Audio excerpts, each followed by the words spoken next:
When I was 10, I played a late night game of flashlight tag with a bunch of neighborhood kids. If you don't know what flashlight tag is, it's the same as tag, but you play it in the dark. The person who's it gets a flashlight, and they have to yell the name of the person they see with it in order to tag them. It was really cloudy that night, and most people had their curtains drawn, so it was the perfect level of darkness for hiding in. The side of the street my house was on was skirted by a broad length of woods. That was basically the boundary for our side of the game. You could run through any yard, even go across the street and run through their yards, but you weren't allowed to hide in the woods because it was too difficult to find anyone in there, and it was very easy to trip over tree limbs or end up with poison oak. Of course, this rule was frequently and right out ignored when people got too close to being caught. They duck off into the bushes for a few seconds or run behind a group of trees to evade capture.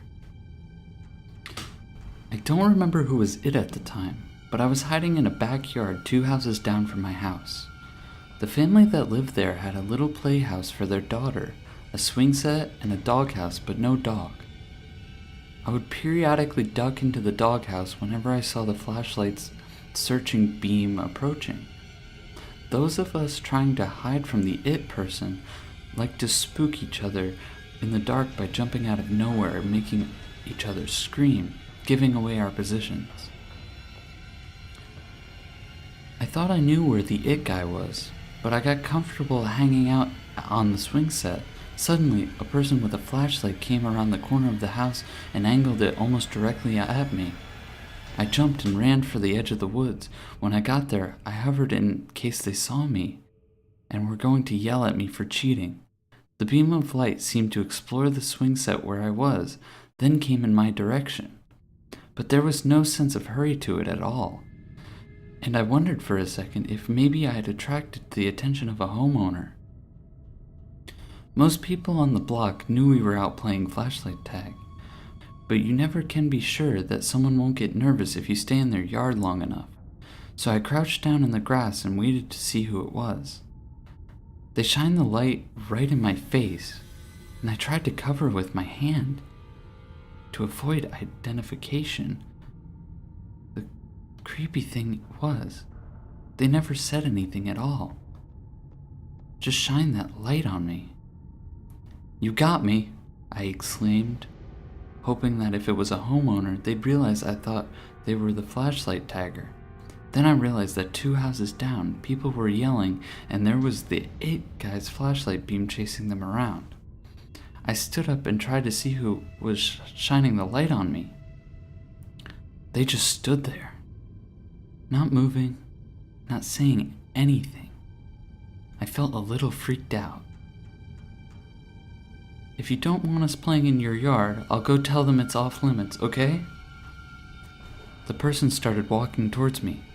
I didn't feel right, so I started walking towards the edge of the yard. The person just kept shining the light on me and coming towards me, so I ran. When I looked back, the person with the flashlight was running too, and they were an adult, much bigger and much faster than me. I felt really scared now. Not sure why this person was chasing me. I was running toward where the other kids had been, but they were gone by now. It just seemed to be me and the person with the flashlight, so I just turned right and ducked into the woods. I dropped to the ground, shaking bushes and stuff to try and confuse the person, then shimmied under a ring of thick bushes and curled up. I could see the flashlight in the woods with me, looking around. I could hear the person's footsteps breaking sticks and crunching on pine needles. I didn't know what the hell was going on, and I just wanted to get back to all the other kids. Eventually, the flashlight wandered deeper into the woods, and I crawled quiet as a mouse back to the edge of the trees, and then I got up and ran towards the street. I was immediately caught by the person who was it, but I didn't care.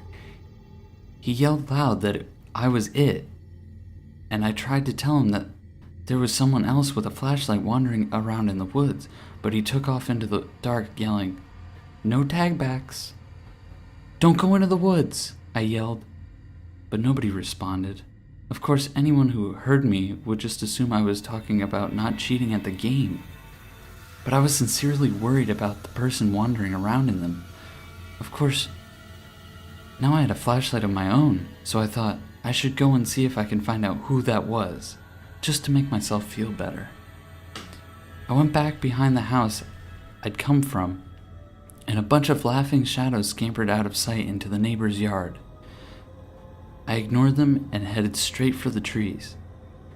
I couldn't see any other light in there, so I thought maybe he went home. I didn't know if it was a man or a woman, but I didn't imagine any woman trudging through the woods at night.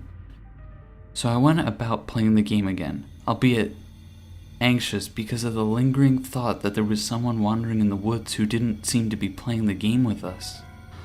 I ran across the street and chased people through the backyards there, but after a while I found the lots empty and realized that they must have gone back across the street. I ran back over and was exploring the Beach's backyard. Mrs. Beach had a clothesline with a bunch of drying sheets on it, and her daughter, Charlotte, liked to hide amongst the linens and stay close to home in case she got too scared of the dark. She was only a year younger than me. I thought I heard something at the tree line, so I went over and was waving the flashlight around into the woods. "Stay out of the woods," I remember yelling. I waved the flashlight back and forth a couple more passes, then saw someone off in the distance. I held the light on whoever it was. They were about half a jog into the woods. Hard to make out, but it looked to me like Charlotte. Charlotte had brown hair that her mother insisted on keeping shoulder length. We always dressed dark for flashlight tag, and Charlotte liked to wear this deep purple sweatshirt, so it was usually easy to tell when you had found her. "Charlotte, I see you," I yelled. She just stood there. I continued to hold the light on her and called her name, but she didn't seem to move. She just stood there, partially obscured by a tree, and looked at me. The distance between us was enough that I couldn't tell if she was blinking or not, but she had her head propped at an angle like she was looking around the trunk at me, with her mouth hanging open slightly. Every now and then, she sort of twitched or squirmed. It was a really freaky kind of movement. "Charlotte, come out of there," I yelled. "Everybody, Charlotte's it, but she won't come out of the woods." Some kids, including my friend Dustin, appeared behind me and started joining in my yell for Charlotte to come out. "Do you see her?" I asked. "Yeah, she's over there behind that tree." "Charlotte, get over here," Dustin said. But she wouldn't come. "Charlotte, are you okay? Get over here, you dummy." Charlotte seemed to stand up straighter and then disappear behind the tree. We could hear movement again, but it seemed to be going away rather than toward us. Dustin started shouting Charlotte's name again and trudging into the woods after her, but I grabbed him and gave him the flashlight to take with him. I was scared again because this all seemed surreal. I went to Charlotte's house and knocked until her father answered. "Mr. Beach, Charlotte won't come out of the woods, and I'm worried about her." I told him I wasn't sure if he had taken me seriously, but he rolled up his newspaper and disappeared into the closet behind the door for a moment before returning with a huge flashlight strapped to a car battery. "Show me where she is," he told me, so I led him to the woods and pointed to where I'd seen her.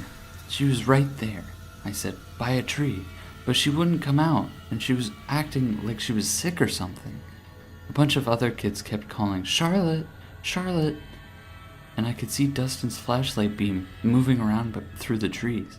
Mr. Beach went in after him. They explored the woods for a good 15 to 20 minutes, and Mr. Beach started getting really angry. We could hear him yelling very loudly for Charlotte, threatening her with all sorts of punishments if she didn't get her ass back in that backyard that instant. The game was over by now, and we kids just stood there in the Beach's backyard among the linens and watched. Dustin came running back out of the bushes with a dead flashlight. Eventually, Mr. Beach came back out of the woods. "Game over, kids," he said. "Get inside, ask your folks if they can help me, and to bring flashlights." We all ran back home. My dad went out with 3 different flashlights. My mom went and turned on all the lights in the back rooms and opened the curtains and shades to help illuminate the backyard. I sat on the couch all upset, and she eventually came back and hugged me and sat with me while I told her about the person with the flashlight chasing me and how I thought maybe Charlotte had ran into him. Mr. Beach had gone inside and called them to report a missing child. They brought huge lights and did a march through the woods, checking very thoroughly, but they didn't find her. My mother told my dad what I told her. He told an officer, and I ended up giving a statement. They went to the house 3 doors down and knocked, but the folks that lived there had been asleep and they didn't know who would have been in their backyard. The police asked all up and down the neighborhood, but nobody claimed to see anything. The other end of the woods came to a back road mainly used by logging trucks. They found Charlotte 2 days later. On the other side of the logging road, down an embankment that ended at a stream, stuffed into a drain pipe. Her neck had been broken, and she was apparently stabbed multiple times afterwards. My parents wouldn't tell me about it. They thought it would upset me, but Dustin told me all the details at school the next day. It was the most awful thing our town had ever had happen. The police blocked off the logging road and spent months tracking down loggers and truckers who frequently used it. There was a curfew for months, and we were told not to play flashlight tag anymore. We didn't argue. What leaves me shaking to this day is the memory of Charlotte's face, hanging out from behind the tree, looking at me. Sometimes I wonder if at that moment I had been witnessing her death. And I wonder if that had almost been me.